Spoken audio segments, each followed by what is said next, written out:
How to create an event on Facebook. Are you a small business owner trying to spread the word about your latest product? Or perhaps you're looking to get your hard-to-plan with friends together? If so, the Facebook Events feature is a tool you won't want to overlook.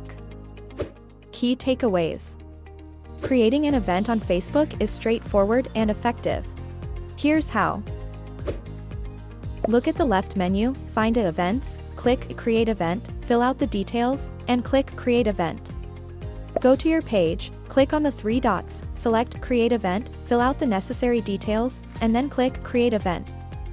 Head to the group, find Events on the sidebar, fill out the details, and click Create Event.